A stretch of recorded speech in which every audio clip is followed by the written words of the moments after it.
자, 그럼 그린빅뱅 리더십 다이얼로그 2부에 함께해 주시는 좌장님과 또 패널분들, 또 연사자분께서는 무대 위에 마련된 자리에 앉아주시면 고맙겠습니다. 그린빅뱅 리더십 다이얼로그 2부는 배준영 대통령 직속 탄소중립 녹색성장위원회 에너지전환 국장님께서 좌장을 맡아 진행을 해주시겠고요. 정동희 전력거래소 이사장님께서 발제를 먼저 해주신 후에 차영일 현대건설 상무님과 김경수 한국과학기술원 부총장님, 그리고 주성관 고려대학교 교수님, 김종규 60Hz 대표님께서 패널리스트로서 귀한 의견 함께 나눠주시겠습니다. 자, 그럼 좌장님께 진행 부탁드립니다. 여러분 큰 박수 부탁드리겠습니다. 안녕하십니까. 그린빅뱅 리더십 다이얼로그 이제 2부 리딩을 맡은 대통령 직속 탄소중립 녹색성장위원회 사무처 배준영 에너지전환국장입니다. 앞서 1부 다이얼로그에서 우리 김상엽 위원장님, 최남호 차관님, 김동호 부사장님께서 대한민국 V2X에 대한 비전을 제시해 주셨는데, 이번 세션에서는 일부에서 논의된 내용을 좀 더 심도 있게 논의하고자 합니다. 특히 전력 시장과의 연계, 그리고 기술 개발, 비즈니스 모델, 그리고 정부와 민간의 역할 등 다양한 측면에서 V2X가 가진 잠재력과 과제를 짚어보는 시간을 갖도록 하겠습니다. 그럼 귀한 발걸음을 해주신 발표자분들과 연사분들을 소개해드리겠습니다. 우선 기조 발표를 맡아주실 두 분의 발표자님들을 소개해드리겠습니다. 첫 번째 최인진, 그러면 정동희 전력거래소 이사장님 먼저 소개드립니다. 이사장님께서는 2011년부터 13년까지 녹색성장위의 에너지정책국장을 역임하시면서 1세대 스마트 그리드의 토대를 놓으신 적이 있습니다. 그리고 현재는 전력거래소 이사장으로서 능동형 전력망 정책을 망라하는 최고의 전문가이신데 오늘 귀한 발걸음 해주셨습니다. 그리고 이제 최인진 오셨죠? 네, 보스턴 컨설팅 그룹의 산업재 부분 대표 파트너께서 함께 해주셨습니다. 최 대표님께서는 미래 우리나라 산업의 녹색 전환에 대한 고민을 끊임없이 해주시고 계십니다. 녹색 산업 전환이라는 거시적 관점에서의 미래 모빌리티에 대한 전망을 부탁드리겠습니다. 이어 패널 토론을 하실 네 분의 연사를 말씀드리겠습니다. 먼저 한국과학기술원 대부총장이시자 차세대 ESS 연구센터장이신 김경수 교수님을 소개해드리겠습니다. 김 교수님께서는 2015년부터 2011년까지 21년까지 카이스트의 녹색교통 분야에 인재 양성과 R&D를 통해서 국가 산업 발전에 기여하시고 과학기술계의 리더 양성에 크게 기여하고 계십니다. 다음으로 고려대학교 주성관 교수님을 소개해드리겠습니다. 주 교수님은 전력망 융합 기술 연구실을 운영하시면서 전력 시스템과 재생에너지를 중심으로 IoT, 빅데이터 등 다학제적 연구를 진행하고 계십니다. 이어 현대건설 차영희 상무님 소개해드리겠습니다. 처음 사회도 보셨는데요. 차 상무님은 현대건설에서 에너지 및 인프라 투자 사업을 총괄하고 계십니다. 철도, 도로 등 국가기관 산업에서 전력 중개거래, 해상풍력 등 최근 각광받는 에너지 신산업까지 내일을 짓는 기업이라는 현대건설의 모토를 가장 앞서 실현하고 계십니다. 다음으로 60Hz 김종규 대표님 소개시켜 드리겠습니다. 60Hz는 전기차와 재생에너지 관리를 포함한 가상발전소 소프트웨어를 만드는 스타트업입니다. 23년 미국 CES에서 혁신상을 받았고 올해 IPF가 선정한 아태 지역 100대 기후테크 기업을 이끌고 있습니다. 그럼 우리 첫 번째 세션에서는 우리 최인진 BCG 대표님을 모시고 글로벌 모빌리티 미래 전망에 대한 통찰력 있는 강연을 듣도록 하겠습니다. 예, 들으시죠? 예, 제가 방금 소개받은 BCG 최인진 대표입니다. 저는 사실은 전공이 에너지 쪽을 컨설팅을 시작하면서 많이 했었습니다. 2005년부터 한 19년 동안. 그래서 자동차 산업이 저하고는 뭐 간접적으로 관계가 있었지만 제가 전공으로 보던 그 컨설팅 분야는 아니었어요.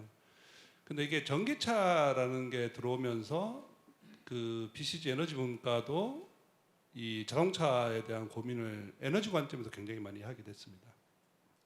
그래서 저희가 최근에 좀 그 하고 있는 그 여러 프로젝트들을 전 세계적으로 했을 때 좀 이 지금 논의하고 있는 탑픽 관점에서 정리를 해보자면 여전히 이거를 전기차는 차니까 차라는 관점에서 어떻게 해석할 거냐라는 게 하나 있고, 두 번째 저같이 에너지를 전문으로 하는 사람이 왜 전기차에 관심을 가지느냐가 사실 오늘 주제 하루 종일 한 주제인 것 같습니다. 모빌리티와 에너지의 만남. 첫 번째부터 좀 그 발제를 하면 최근에 많은 그 전기차 프로젝트의 질문은 저희가 여러 클라이언트들하고 일을 해보면 캐즘이 본질적으로 이 대세를 꺾는 거냐 아니면 일시적인 현상이냐라는 질문이 첫 번째 질문이니까 그거 제가 좀 설명을 드리고요. 두 번째, 가설적으로 그게 대세를 꺾는 게 아니라 여전히 과거에 봤던 그 전망으로 갔을 때 지금 V2X에서 나오는 것처럼 이 대세가 에너지의 관점에서 어떻게 해석할 거냐를 좀 설명을 드리겠습니다.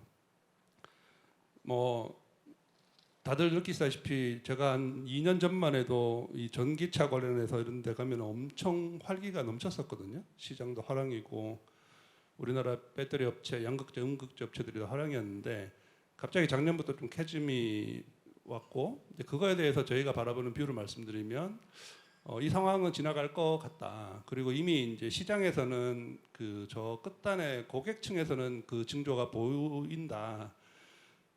그 대표적으로 말씀드리면 저희가 최근에 그 미국의 자동차 고객들, 그 자동차 구매하시려는 분들을 대상으로 조사를 해보면 여전히 자기들이 신차를 살 때에 40%는 전기차를 사겠다고 하는 비중이 월등히 높게 존재를 합니다.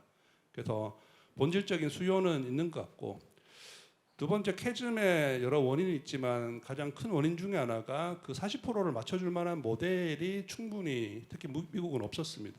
근데 저희가 최근에 OEM들을 쫙 조사를 해보면 한 2030년도에 발표되는 전기차 신차 모델 수가 현재보다는 현격히 한 두세 배, 세 배에서 늘어나니까 그 고객의 니즈도 맞출 수 있을 것 같다. 세 번째는 그 이게 갑자기 산업이 성장하다 보니까 저희 특히 이제 배터리 생태계의 여러 비효율, 거품 이런 것들이 많이 있었는데 그것들이 이제 최근에 이제 캐즘 상황에서 여러 배터리 OEM들이 많은 노력을 해서 시장 내 재고라든지 수율이라든지 또는 캐펙스의 부담 같은 것들을 많이 조정을 했기 때문에 이미 그 끝단에 보면 그 지금 전기차 판매량이 북미 기준으로는 성장을 하고 있습니다. 다만 이 시장 내에 지금 완성차, 그다음에 공정에 있는 재고, 배터리 재고, 양극재, 음극재에 있는 재고들이 여전히 많이 쌓여 있는 거기 때문에 그게 언제 소진할 거냐에 따라서 시점의 차이는 있지만 빠르면 내년 하반기, 늦어도 그 후내년에는 다시 정상화가 될 거고, 그러면은 이제 최근에 겪었던 이 시행착오를 벗어나서 고객이 원하고 있고 그 고객이 원하는 대로 OEM들이 모델을 개발하고 있고 그걸 대응하기 위한 배터리를 필두로 한 여러 생태계가 효율적으로 돌아가게 되면 이 대세는 갈 거라고 이제 저는 봅니다. 자, 그러면 그걸 전제로 했을 때 우리가 에너지 관점에서 어떻게 볼 거냐가 이게 결국에는 VTG 전력시장 현황과 미래인데 제가 좀 흥미롭게 보는 부분들은 한 해 판매되는 전기차 또는 뭐 내연기관 차량 대수는 다들 아시잖아요. 현대차가 최근에 뭐 1억대 뭐 이런 얘기도 하고.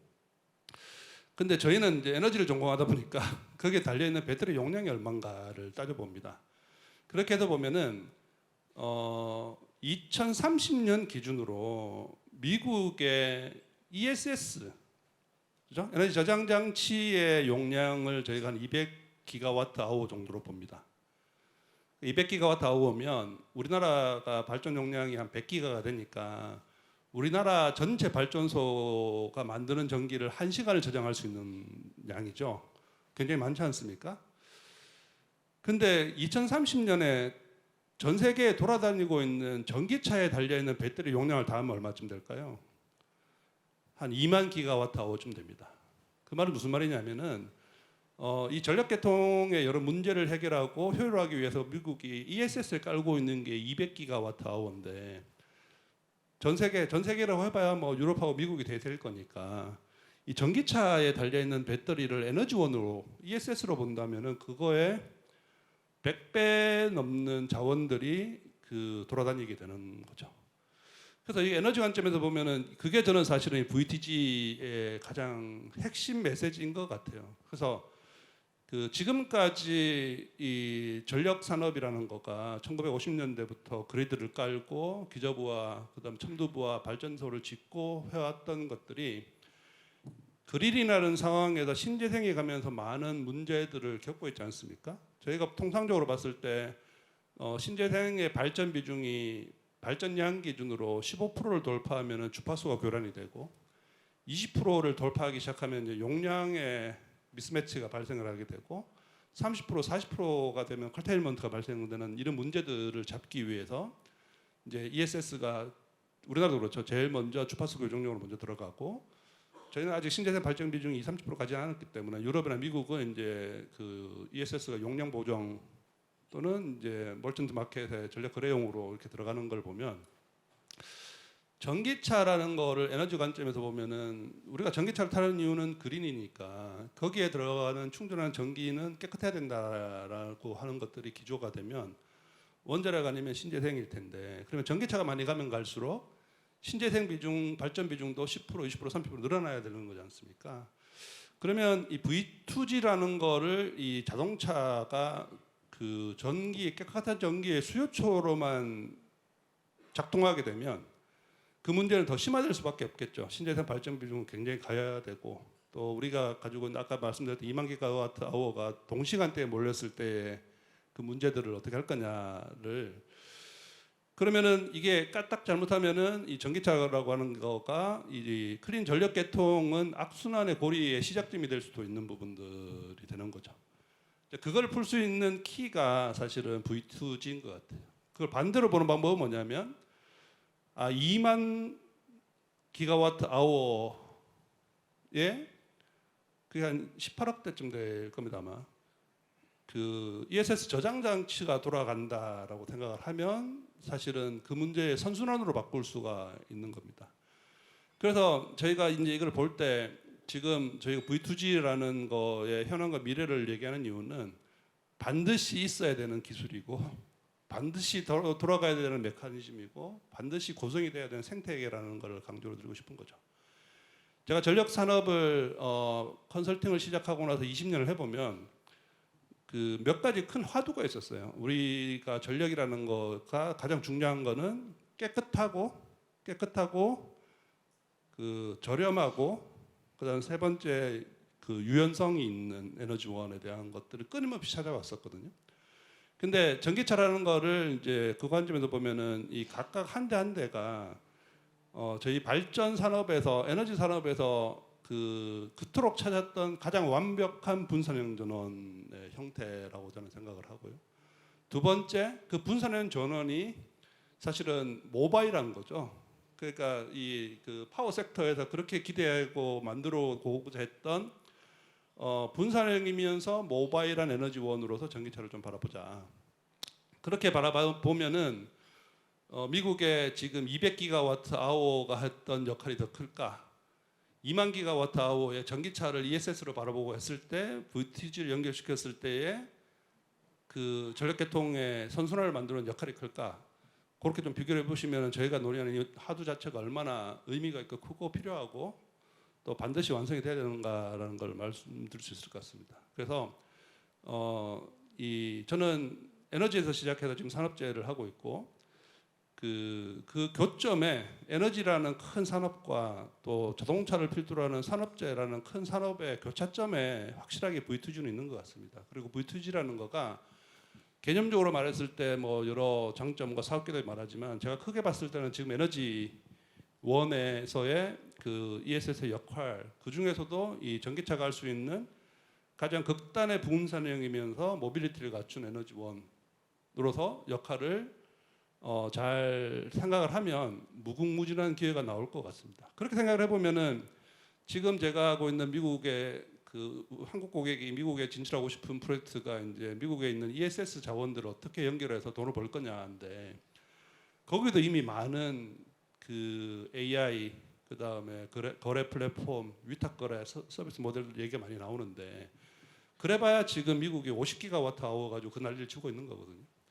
근데 2만 기가와트 아워가 개별로 몇백 킬로와트 단위에 흩어져 있는 거를 제가 말씀드린 역할을 하려면 얼마나 많은 복잡성과 풀어야 되는 최적화의 포인트가 있겠습니까?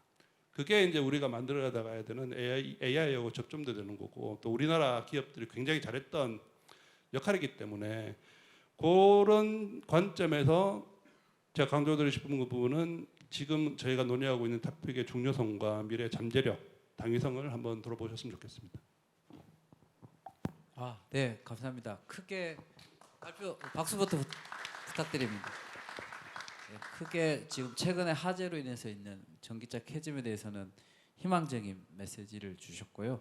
두 번째는 이제 VTG가 에너지 관점에서도 2030년에 2만 기가와트 아워에 해당할 정도로 엄청난 분산이자 모바일로서 움직인다는 반드시 필요할 만한 필요하고 활용을 해야 되는 자원이자 기술이라고 말씀해 주셨습니다. 우리 하루를 이제 발전 원별로 이제 매칭 시켜 주시고 태양광이 한때 이제 원자력보다 더 많이 발전한다는 것도 보여주셨고 전기차가 어떻게 보면 에너지 저장 수단으로서의 장점도 있지만 충전이 몰리면 또 이게 큰 수요를 일으킬 수 있다는 불이치를 일으킬 수 있다는 점에서 양날의 검이다. 그래서 이거를 뭐 서로 매칭하기 위해서 여러 가지 프라이싱, 다이나믹한 요금제들에 대해서 설명해 주셨습니다. 예, 저희들이 조금 시간에 좀 쫓기고 있는데요. 그러면 조금 속도를 내서 진행하도록 하겠습니다. 그럼 토론으로 넘어가겠습니다. 그러면 지금 이제 이어서 우리 김경수 한국과학기술원 대부총장님을 모시고 이제 V2X 기술 관련 카이스트의 연구 성과와 향후 산학혁명 방안에 대해서 나눠보겠습니다. 부총장님 그러면 올해부터 카이스트 차세대 ESS 연구센터 센터장을 맡으셨는데요. 오늘 이 V2X 주제와 관련해서 우리 대한민국에서 주목해야 될 어떤 R&D 성과는 어떤 것들이 있을까요? 네, 그 질문 자체가 아주 굉장히 무거운 질문이어서 뭐라고 대답해야 될지 잘 모르겠습니다. 어쨌거나 카이스트는 뭐 연구를 기반으로 해서 인력을 키우는 그런 교육기관이기 때문에 우리가 전력전자에서부터 시작해서 배터리 소재, 배터리 응용 기술, 또 이거를 기반으로 하는 여러 파워 그리드 시스템 그리고 에너지 정책까지 굉장히 많은 그런 연구를 하는 그 교수님들이 계시고 또 그 학생들이 융합적인 연구를 하고 있습니다. 그래서 딱히 우리가 어떤 그 주제를 잡아서 우리가 성과라 이렇게 말씀드리기보다는 전반적으로 우리가 좀 느끼고 있는 부분을 간략하게 좀 말씀을 드렸으면 합니다. 사실 저희가 이제 차세대 ESS 연구센터를 만든 거에는 좀 계기가 있었습니다. 그 이유가 뭐냐면 최근에 그 몇 년 동안 우리나라에서 ESS 물론 이제 우리나라는 신재생 에너지를 하기에는 적합하지 않은 지형이야 기후야 뭐 이래가지고 사실 우리 그 유럽이나 이런 나라들이나 또는 미국, 일본에 비해서는 신재생 에너지가 많이 더 확대 보급된 건 아직은 아닙니다. 아직은 우리나라 전체 에너지 산업의 입장에서 보면 이제 초기 단계라고 봐야 될 것 같고요. 이제 그에 비해서 이제 그 외국에는 각 경우마다 다르지만 그 신재생 에너지를 많이 요구하고 있습니다. 예를 들면 타이완 같은 제가 다음 주에 또 타이완 가서 이제 기조 연설을 좀 하게 돼 있는데 타이완 같은 경우에는 그 동안에 그 일본의 이제 후쿠시마 사고 이후로 원전을 하나씩 폐쇄했습니다. 그러니까 그 타이완은 그 원래 원전 강국이었는데 그래서 지금 이제 가동되고 있는 원전이 이제 1.5개 정도밖에 안 되고 있습니다.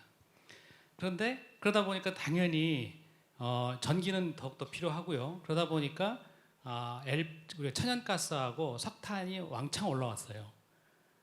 그런데 최근에 이제 중국에서 이제 남중국해 뭐 그다음에 대만 해협 뭐 이런 데를 봉쇄하는 훈련을 하니까 이분들이 깜짝 놀란 거죠. 에너지 안보가 구멍이 뚫렸네. 이래가지고 타이완 입장에서는 그 방안으로 이제 풍력 발전을 잡았고, 그래서 이제 지금 풍력 발전소를 포모사 풍력 발전부터 시작해서 어마어마하게 짓고 있습니다.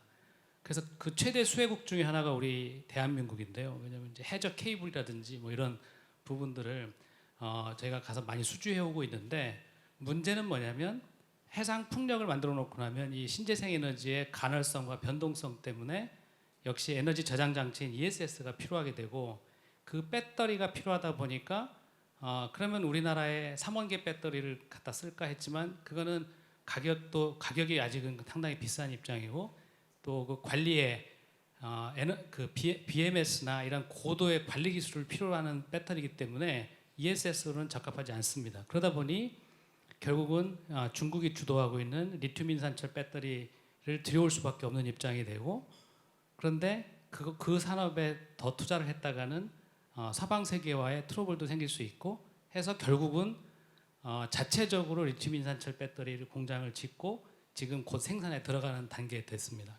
이렇게 되면서 ESS를 만들려고 하다 보니 PCS를 더 고용량과 컴팩트하게 만들어야 되겠고, 또 아까 버추얼 파워 플랜트와 같은 그러한 그 개통 연계를 최적화도 해야 되겠고, 그다음에 배터리에 또 화재 사고가 여전히 존재하기 때문에 그러한 BMS 그 기술을 또 고도화해야 되겠고 하는 여러 가지 기술적인 요소들이 있다 보니 이런 것들을 어떻게 풀어야 되느냐 하는 문제로 지금까지 이제 오면서 저희가 우리가 이제 ESS를 하나의 그 신기술로서 우리가 바라봐야 되는구나 하는 차원에서 이제 카이스트에서 그런 차세대 ESS 연구센터를 저희가 하고 지금까지 노력을 하고 있고요.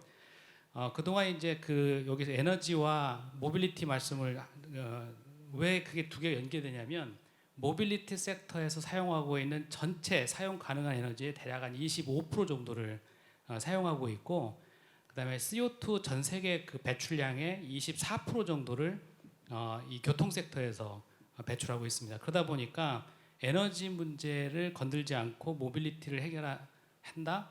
이거는 거의 불가능한 문제이기 때문에 이 모빌리티와 에너지는 함께 갈 수밖에 없는 그러한 큰 패러다임이고, 거기에 이제 V2X가 오늘 화두로 그 제시가 됐는데요.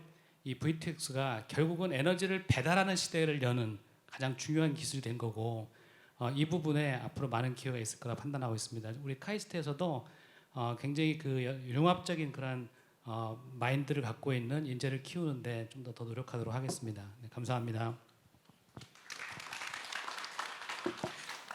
네, 부춘원님 감사합니다. 다음으로는 우리 주승강 고려대 교수님께 이제 몇 가지 전기차 충전 부하와 이제 VT 활용에 대해서 이제 여쭙겠는데요. 아까 그 우리 정동희 이사장님도 이제 양날의 검처럼 전기차가 전력 계통에 미치는 영향이 있을 거고, 어떻게 보면 재생에너지를 보완할 수도 있는 기능이 있는데요. 이걸 묶어서 전기차 보급 확대에 대해서 계통에 미치는 영향이나 이에 대한 대응, 그리고 재생이 늘어남에 인해서 전기차를 이를 활용하면서 어떻게 대응할 것인가에 대해서 한번 말씀해 주시기 바랍니다. 네, 반갑습니다. 네, 고려대학교 주성관입니다. 네, 저는 이제 일단 첫 번째 크게 보면 두 가지 질문하신 것 같은데, 이제 전기차 보급이 되면 계통에 어떤 영향을 미치느냐, 그리고 또 지금 아까 정동희 이사장님께서 소개해주신 그 재생에너지가 확대되면서 전력계통 운영에 어려움이 있는데 그거를 전기차가 어떻게 또 기여할 수 있느냐, 이제 그 부분입니다. 그 두 가지 나눠서 답변드리도록 하겠습니다. 저는 첫 번째 이제 전기차가 계통에 미치는 영향 관련해서는 그냥 요약해서 말씀드리면 킬로와트 아워보다는 킬로와트에 미치는 영향이 크다, 이렇게 설명을 드리고 싶습니다. 그게 무슨 말씀이냐면, 아까 그 김상혁 위원장님도 언급하셨고, 물론 또 정동희 이사장님께서도 발표하시면서도 이야기하셨지만, 뭐 현재 지금 55만 대 전기차에서 전력 사용량이 뭐 0.4에서 혹은 0.5% 정도 된다고 그랬는데, 그거는 이제 결국 그 킬로와트 아워 개념이죠. 연간 총 쓰는 전기 사용량에 대한 에너지 개념인데, 사실 이제 저희가 뭐 전기차가 많이 보급돼서 뭐 180만 대가 보급되니 400만 대가 보급되니, 그리고 미래에 많이 확대됐을 때 어떤 영향이 있는지 많이 스터디를 해봤습니다. 근데 제가 개인적으로도 많이 해봤지만, 실질적으로는 총 사용량보다는 그 피크 부하에 미치는 영향이 큽니다. 그게 바로 킬로와트입니다. 그게 제가 하고 싶은 이야기인데요. 그 아까 정동희 이사장님 그 동영상 보여주셨는데 그 재생에너지가 확대되면 앞으로 피크 부하가 이전할 겁니다. 지금은 피크 부하가 낮 시간대지만 아마 26년만 돼도 재생에너지가 많이 확대되면 우리나라의 피크 부하는 넷노드 기준입니다. 저녁 7시부터 8시 사이가 될 겁니다. 그 이유는 다 아실 겁니다. 왜냐하면 우리나라는 특히 재생에너지가 태양광 위주로 보급되고 있습니다. 일몰 시간 이후에 태양광이 꺼지면 결국 7시부터 8시 사이에 랜노드 기준으로 보면 그 시간이 이제 피크로드가 될 겁니다. 그러면 이게 전기차하고 어떻게 관련이 있느냐? 특히 전기차 충전 인프라가 충분하지 않을 때는 주로 저희들은 어떻게 충전을 할까요? 퇴근 후에 기가에서 집에서 충전을 하기 시작할 겁니다. 그러면 결국 퇴근 후에 요즘은 주 52시간 그것 때문에 일찍 퇴근들 하시잖아요. 그러면 7시, 8시에 충전을 하게 될 확률이 높습니다. 그럼 결국 충전 부하가 일반 부하가 얹어져서 우리나라의 그 피크 부하를 더 늘리는 방식으로 전기차가 기여를 하게 될 것입니다. 그러면 뭐 다 아시다시피 전기차 충전 부하가 피크 부하를 늘리면 그 수요를 감당하기 위해서 더 많은 발전기를 건설해야 될 거고요. 또 망 측면에서는 송전망과 배전망을 다 증설을 해야 될 겁니다. 또 망 측면을 살펴보면 송전망에 미치는 영향보다는 실질적으로 배전망에 미치는 영향이 큽니다. 결국 로컬 망에 미치는 영향이 크죠. 왜냐하면 또 전기차가 전국에 균등하게 보급되지가 않습니다. 특정 지역에 더 많이 보급됩니다. 아마 이건 소득 수준하고 관련돼 있을 거고 아마 지금 저희가 지금 오늘 행사를 하는 이 지역, 이 강남 지역이라든지 서초 뭐 이런 지역에 더 많이 보급될 거라고 기대가 됩니다. 그러다 보면 그 특정 지역의 배전망에 미치는 영향이 더 클 것이라고 생각합니다. 그러면 이제 배전망을 또 보강을 해야 되겠죠. 그럼 이제 이러한 문제들 지금 제가 방금 말씀드린 그 킬로와트 결국 그 피크 부하에 미치는 영향이 클 거고요. 그다음에 또 두 번째 문제는 이 부분도 뭐 정동 이사장님도 언급하신 문제이긴 하지만 그 재생에너지가 늘어나면서 생기는 문제입니다. 뭐냐면 재생에너지 특히 우리나라는 태양광 위주로 지금 재생에너지를 보급하고 있는데 태양광은 낮 시간에 발전을 합니다. 그렇지만 아까도 제가 말씀드렸듯이 전기차 충전 부하는 주로 퇴근 이후 저녁 시간이 될 겁니다. 결국 태양광 발전량과 전기 충전 부하의 그 불일치, 시간대의 불일치 문제가 있죠. 그러면 전력 수급에 이제 악영향을 미칠 수가 있는 거죠. 이러한 문제들을 해결할 필요가 있습니다. 그래서 이러한 문제를 해결하기 위해서는 뭐 가장 쉬운 방법은 이제 투자를 많이 하는 거죠. 발전기를 더 많이 짓고 배전망을 더 많이 건설하고 그다음에 충전 인프라를 투자를 하고 이런 게 가장 쉬운 방법이죠. 하지만 이러한 방법들은 돈이 많이 드는 방법이죠. 그래서 저는 이제 그 가장 비용 효과적인 방법이 뭐냐? 결국 하드웨어적인 방법이 아니라 저는 소프트웨어적인 방법이라고 생각하고 그 소프트웨어적인 방법이 오늘 지금 저희가 논의하고 있는 V2X 그중에 V2G가 결국 이런 소프트웨어적인 솔루션의 대표적인 방법이라고 생각합니다. 그래서 그 오늘 또 정동 이사장님께서 발제해 주신 그 다이내믹 프라이싱 기반의 그 전기차 요금제 그런 것들이 아까 말씀드린 그 킬로와트 문제를 일부 해소할 수 있을 것 같고요. 그다음에 태양광 발전량과 전기차 충전 부하의 불일치 문제는 또 지금 전력거래소에서 운영 중인 EV 기반의 플러스 DR로 해결할 수 있을 것이라고 생각됩니다. 네, 그다음에 이제 두 번째 질문에 대한 답변을 좀 또 하도록 하겠습니다. 그러면 지금 제가 여러 가지 전력 계통의 어려운 문제점들에 대해서 이야기를 했는데 오히려 그럼 역으로 이 전기차가 이 전력 계통의 문제를 해결할 수는 없느냐? 해결할 수가 있죠. 그럼 가장 대표적인 예를 하나 들어보도록 하겠습니다. 그 이제 재생에너지가 많아지게 되면 이제 어떤 문제가 생기냐면 이제 특히 이제 미래에 더 이런 문제들. 근데 그렇게 먼 미래도 아닐 겁니다. 이제 벌써 25년, 26년, 27년만 돼도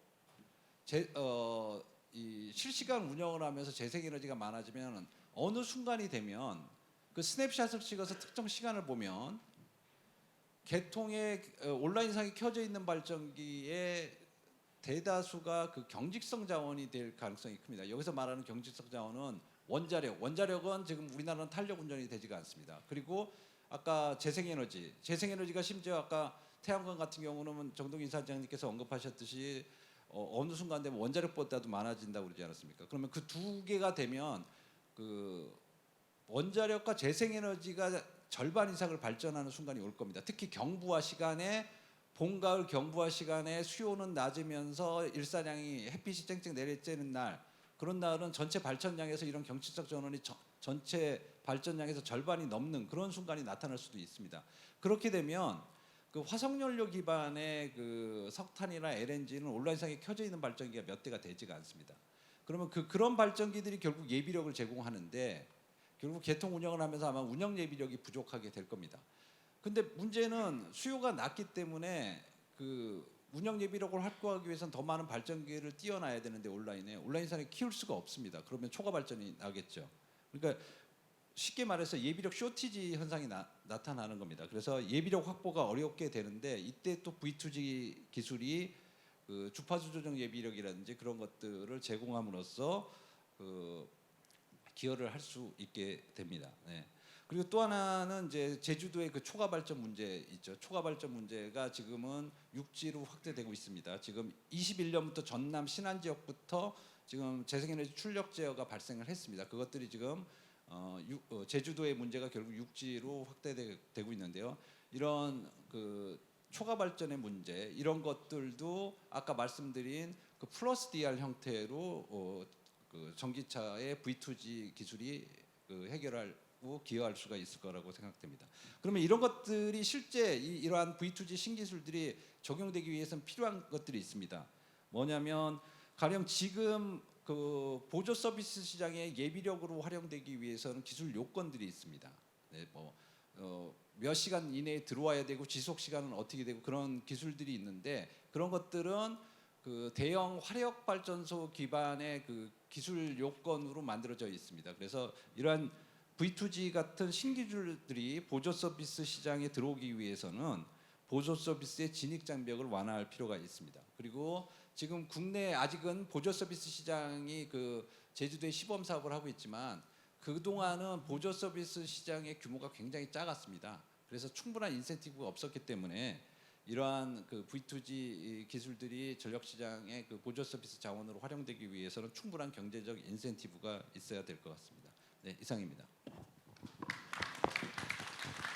네, 한정된 시간에 좋은 말씀 감사드립니다. 그러면 이번에는 다시 이제 실제 필드에서 이제 민간에서 구체적인 이 기술과 플랫폼을 만들고 계신 두 분의 이제 말씀을 들어보겠습니다.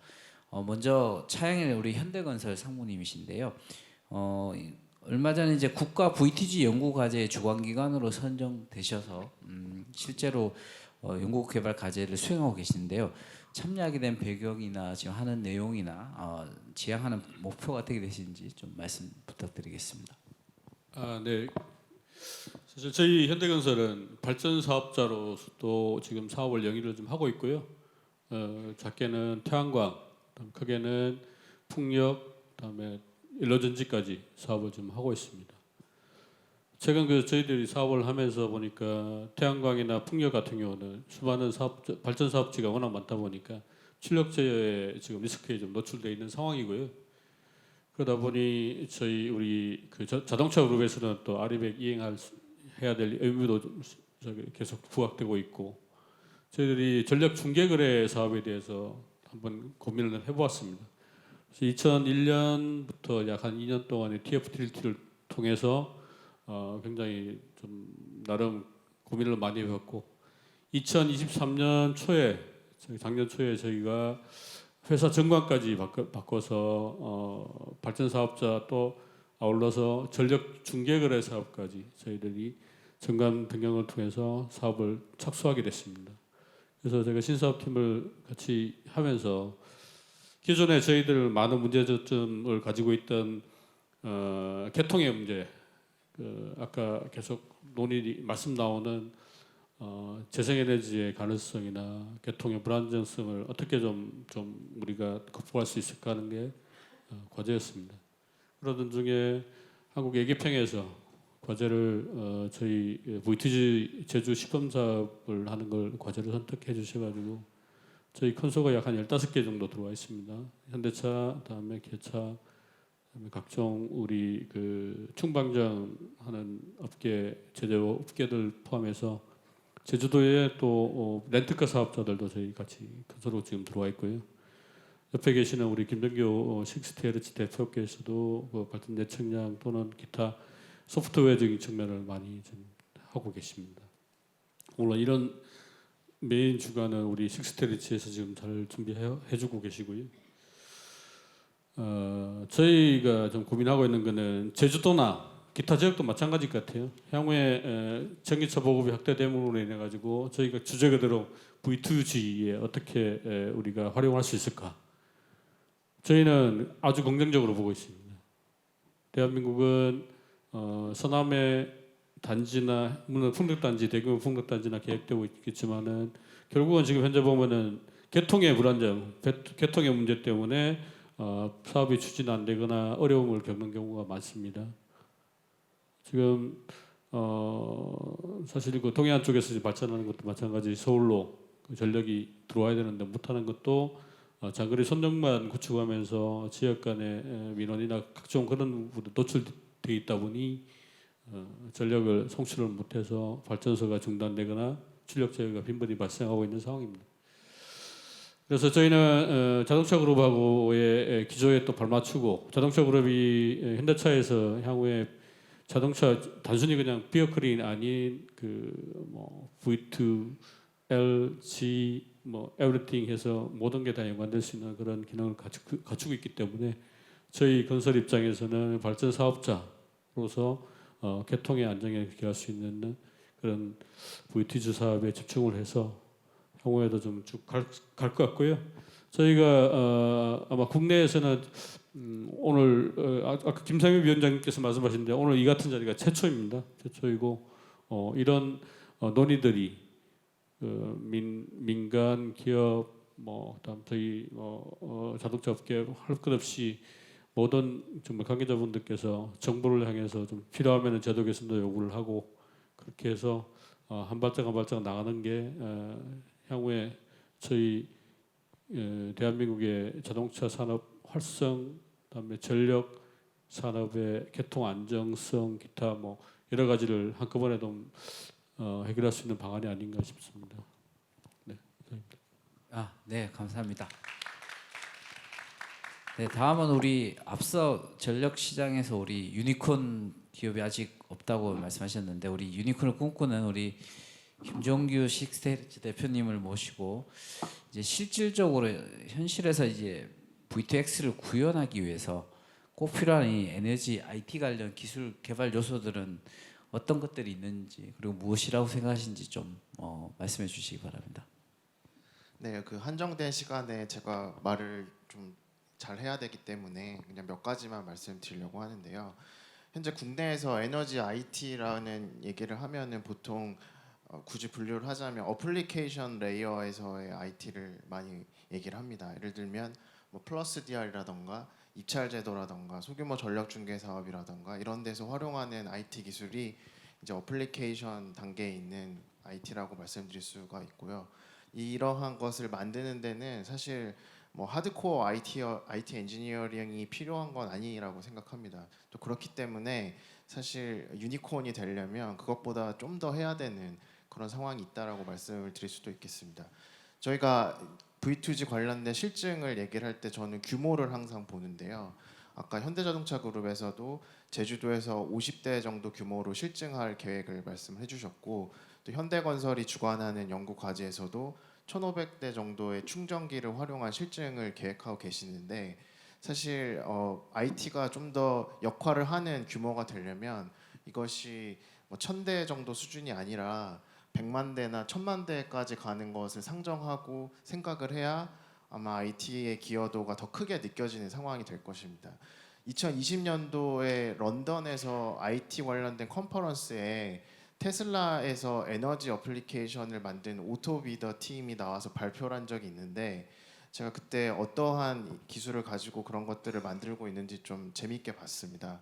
거기를 보면은 다양한 상황에서 스케일 업다운이 용이한 마이크로 서비스 아키텍처라던가 빅데이터를 처리할 수 있는 다양한 데이터베이스 기술, 메시지 패싱 인터페이스, API, SDK 이런 것들이 총체적으로 다 활용이 되고 있었고 이런 것들은 현재 AI나 검색 엔진 같은 대규모 인프라를 지탱하는 기술과도 유사한 그런 구조라고 말씀을 드릴 수가 있습니다. 근데 한국은 현재 그런 정도의 스케일업이 가능한 그런 시나리오가 머릿속에 들어가 있지 않기 때문에 IT의 기여가 좀 그 정도 수준에 머물고 있다라고 생각이 됩니다.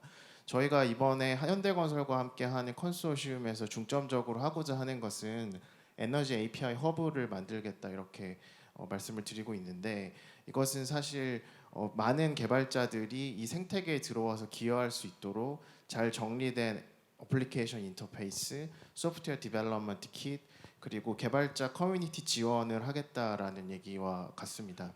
현재 에너지 분야에서는 이러한 인프라가 거의 없다라고 생각이 되기 때문에 이 컨소에서 그런 일들을 해야 된다고 생각을 하고, 이런 것들이 잘 갖춰지면은 기존의 에너지 산업에 참여하지 않았던 회사들, 가령 내비게이션을 만드는 회사라던가 아니면 택시 플랫폼을 만드는 회사 혹은 렌트카를 서비스를 하는 회사 같은 곳들이 V2G 생태계에 쉽게 참여할 수 있는 그런 근간이 될 수 있다고 생각합니다. 아까 주성관 교수님께서 보조 서비스 시장에 참여할 수 있는 진입 장벽을 좀 낮춰야 된다 말씀하셨는데 저도 깊이 공감을 하고요. 특히 전기차나 스마트 가전 같은 커넥티드 디바이스는 이미 할 수 있는 일들이 상당히 기능적으로 많이 있음에도 불구하고 제도적으로 조금만 개선이 되면 더 많은 활용을 할 수 있을 것 같은데 못하고 있는 것들이 있습니다.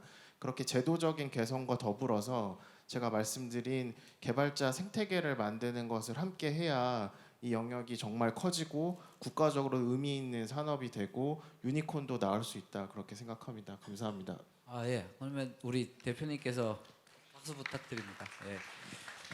스티브 잡스가 말하는 이렇게 스틸 헝그리 같은 느낌이신데요. 그러니까 아직 시범이나 요걸 하면서 좀 규모가 이제 성에 안 차시는 것 같은데, 이 말씀대로 생태계 V2X 생태계 조성이 되려면 정부의 어떤 역할, 리더십이 어떤 거야 되고 정부와 민간의 역할 구분에서 좀 한마디만 좀 더 해주시면 예, 있습니다.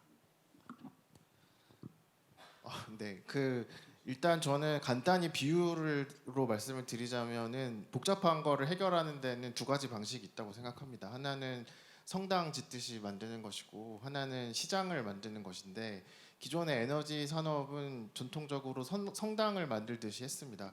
그러니까 소수의 엘리트 집단이 정보를 독점하고 의사결정을 독점하는, 대신에 모든 것을 책임지는 그런 구조로 많이 이행이 되었는데, 앞으로 다양한 분산 전원이 들어오고 다양한 수요처가 시장에 참여하고 그런 상황을 상정한다면 이제는 시장을 좀 더 생각을 해야 된다고 생각하고, 그렇게 하기 위해서는 패러다임을 바꿔야 한다고 생각합니다. 특히 정보를 공유하고 의사결정에 최대한 많은 이해관계자들이 참여할 수 있는 체계를 만드는 것이 매우 중요한데, 현재 에너지 분야에서는 이러한 시도가 많이 없었기 때문에 앞으로 많은 도전이 있을 수 있지만, 오늘 나와 계신 많은 전문가님들께서 해주신 말씀을 들어보니까 또 긍정적인 또 그런 기대를 갖게 되는 것 같습니다. 감사합니다. 네, 네, 감사합니다. 그러면 이제 앞서 발표를 두 분께서 이제 해주셨는데요. 정동희 이사장님과 최인진 대표님께서 오늘 이렇게 토론에서 여러 가지 좋은 말씀이 나왔는데, 우리가 V2X를 과연 성공적으로 우리 사회에서 이제 이식하기 위해서 극복할 과제에서 있다면 좀 짧게 간단히 좀 한 번씩 말씀해 주시기 바랍니다. 최 대표님. 예. 예, 오늘 저도 많이 배우고 가는데요. 근데 이제 저희가 오늘 많은 얘기를 했지만 제가 하나 추가로 좀 강조드리고 싶은 부분은, 아까 오토비더 얘기가 나왔는데 실제로 근데 오토비더를 사용하는 사람들은 그걸로 돈을 벌지를 못했어요. 그게 무슨 말이냐면은 우리가 말하는 이 모든 사업과 기술들이 굉장히 로컬 특성을 탑니다. 그러니까 미국의 전력계통은 여러 ISO로 나눠져 있지 않습니까? 카이소에서 V2X를 굉장히 잘하던 업체들이 다른 ISO로 간 사례가 거의 없어요. 그래서 이 로컬 특성을 굉장히 잘 타는 거기 때문에 우리가 우리나라 시장만 바라보고 이렇게 준비를 하는 거가 어떤 확장성을 가질지에 대한 고민을 한번 해주셨으면 좋겠고, 두 번째, 기술도 되게 중요하지만 그 미국의 얼콧 같은 ISO가 보면 그 ISO 단위에서 여러 상품들, 제도들을 굉장히 디자인을 많이 합니다. 제가 흔히 말하는 마켓 디자인이라고 그러는데, 이게 워낙 전력 계통이 다르고 믹스가 다르고 전원이 다르고 하기 때문에 우리 여기 오늘 발표한 여러 기술 관련된 것들이 아무리 진화를 해도 그 국내의 그 개통 설계, 규제, 제도, 상품이 제대로 설계되지 않으면 사실은 작동할 수 없는 부분이니까 기술적인 거의 반대편에 있는 커머셜한 부분들도 좀 같이 고민을 하면 좋겠습니다. 정동희 이사장님.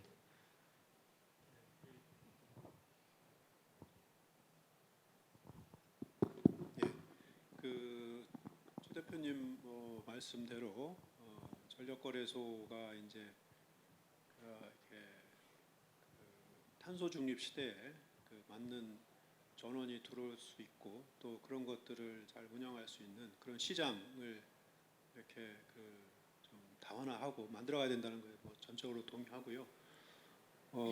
그래서 이제 최근에 정부가 오늘 5월에 에너지 위원회를 통해서 전반적인 전력 도매 시장 부분에 대해서는 큰 어떤 방향을 일단 세웠고 현재 전력거래소와 관계기관이 이렇게 같이 해서 전력 시장 제도 개혁 추진단을 지금 꾸려가지고 활동을 하고 있습니다.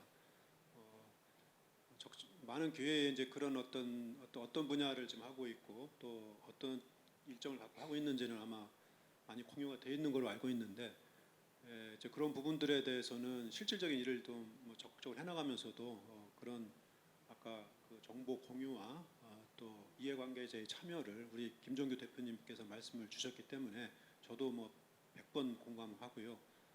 그런 시장제도 개혁 추진단에 그런 정보 공유, 그다음 이해관계자의 참여를 좀 더 활성화할 수 있도록 한번 노력을 해보고 많은 의견을 좀 들어가도록 하겠습니다. 그렇게 큰 방향은 이제 그렇게 나가고 있고 저는 조금 더 근본적인 고민을 좀 우리가 한번 하는 게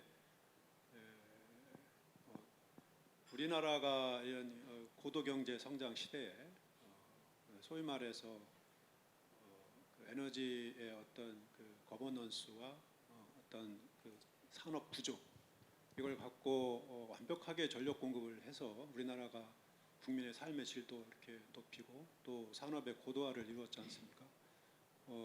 다 경이롭게 바라보고 있고 세계 최고 수준으로 현재까지 유지를 하고 있죠.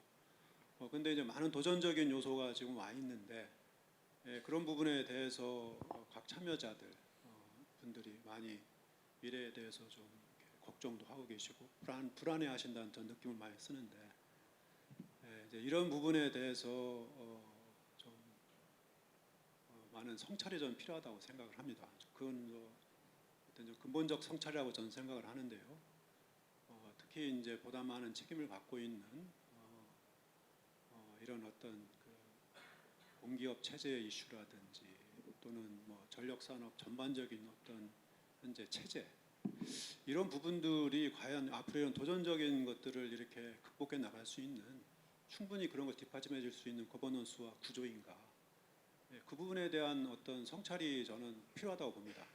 틀린다고 얘기를 하고 싶지는 않습니다. 전력이라는 재화가 대단히 특수해서 그 문제를 해결하는 데는 다양한 방법이 좀 있다고 봐요.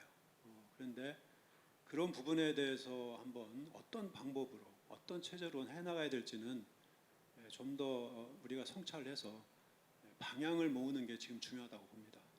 이렇게 백과장명식 얘기가 하다 보면 방향도 틀어지고 또 우리가 갖고 있는 전체적인 리소스를 조직화하는데도 상당히 분산적으로 작용하기 때문에 그런 유니콘도 탄생하는 기반도 쉽지 않고 뭐 하여튼 그런저런 저도 많은 좀 고민을 하고 있는데 그런 부분들이 좀 우리 이렇게 젊은 분들 사이에서 또 이런 부분에 많은 애정과 관심 또 도전적인 의식을 갖고 있는 우리 젊은이들 사이에서 그런 논의들이 좀 더 활성화되고 그런 부분들이 좀 이렇게 의견들이 이렇게 집약돼 나가는 그런 시간이 좀 빨리 왔으면 좋겠다.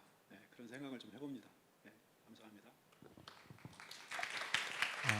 이제 거의 마쳐가는데 혹시 뭐 플로어에서 질문이라든지 뭐 하실 말씀이나 뭐 있으신 분이 한두 명 있으십니까? 아니면 혹시 뭐 위원장님 뭐 하실 말씀이 질문이 손이 안 들어서요. 예, 그 뭐 장시간 너무 감사드립니다. 오늘 제주도 얘기가 많이 나와서 사실 굉장히 반갑습니다. 저도 제주도에서 제주연구원장도 지낸 바가 있고 2012년 이게 12년 전이죠. 그때부터 카본 프리 제주 우리 김경수 부총님 잘 아실 겁니다. 그래서 제주도가 재생에너지를 어쨌든 전국에서 제일 많이 하다 보니까 사실 저도 몰랐어요. 이 커테일먼트라는 생소한 단어를 듣게 될 줄은. 그러니까 말 그대로 출력 제어를 몇 년 전부터 기존 그리드로는 감당이 안 되고 시스템으로는 감당해서 아깝게 그 전기를 비싸게 만들어 놓거나 만들어야 될 거를 그냥 못하는 그러면서 이제 V2G 시대가 열리면 이 문제를 타개하는 중요한 솔루션 중에 하나가 될 것이다. 그래서 분노한 제주도에 계신 분들한테 문제가 곧 솔루션을 가져올 겁니다. 이런 얘기를 했는데 이제 본격적인 논의가 시작된 게 너무 반갑습니다. 그런데 저는 사실 이 V2G 얘기를 한 10년 전부터 했던 것 같아요. 저는 이건 기술의 문제가 아니라고 생각합니다. 제도가 지체되고 있기 때문이라고 생각해요. 그건 우리가 사실 정부 쪽에서 반성해야 될 거라고 생각해요. 지금은 모빌리티와 에너지가 하나로 뭉치는데 정부 조직은 여전히 나뉘어져 있습니다. 지금 인공지능, 기후변화 우리가 전혀 경험해보지 못한 것이 우리의 삶, 경제 기반을 확 바꿔놓고 있는데 정부 가버넌스 구조는 그대로입니다. 제도가 지체돼요. 새로운 현실과 기존 가버넌스의 갭 이것이 문제의 근본이라고 생각을 합니다. 사실 얼마나 반갑습니까? 그 V2G 한다고 해서 뭐 몇백 대, 몇천 대. 근데 김종규 대표가 얘기하듯이 그리고 그린 빅뱅이 얘기하듯이 지금 세상이 변화하는 속도를 따라오지 않으려면 당신이 생각하는 것에 공이 하나 아니면 두 개가 더 붙어야 돼요. 1000대, 10,000대 아니면 10만 대 why not 이런 발상으로 가는 사람들이 지금 세상을 가져가는 중입니다. 그런데 그러면 정부에 계신 분들만 갖고 뭐라고 하겠습니까? 공무원들이 소신껏 일을 하면요 감사받아요. 왜 소신껏 일을 했냐고 국회에서 책임 추궁합니다. 이 가버넌스가 사실 더 무서운 거예요. 얘기하자면 너무 길어지는데 저는 하여튼 제주도에 그래서 오늘 오후에 이제 보안 사항이 해제가 되겠죠. 오늘 대통령께서 제주도 민생 토론을 오후에 내려가셔서 하는데 첫 번째 주제가 바로 V2G입니다. 민생 토론의 이슈로 V2G가 들어왔다는 거 환영하는 일입니다. 박수 한번 좀 쳐주시면 좋겠습니다. 기후 변화 얘기면 뭔 얘기지 그게 아니고요. 이제 우리 눈앞에서 현실로 다가가고 있고 바로 전기 요금 문제 이걸로 돌파해 나가야 되고 피크 타임 문제 이걸로 돌파해 나가야 됩니다. 민생 토론을 주제로 이걸 잡은 것은 정말로 적절하다고 생각은 합니다. 제 말씀이 너무 길어졌습니다. 시작하실 텐데 이제 식사 같이 하시죠. 감사합니다. 네, 감사합니다. 앞으로 V2X 기술이 모빌리티와 에너지 산업에 큰 기여를 하시기를 기대하면서 오늘 이 2부에 참여해주신 모든 분들께 다시 한번 감사드립니다. 이상으로 2부를 마치겠습니다. 감사합니다. 네, 고맙습니다. 이번 세션을 통해서 V2X 기술의 현황과 미래에 대해서 많은 인사이트 얻으셨길 바라겠습니다. 다시 한번 참여해주신 분들께 감사의 말씀 드리겠습니다. 이것으로 오전 순서를 마치겠습니다.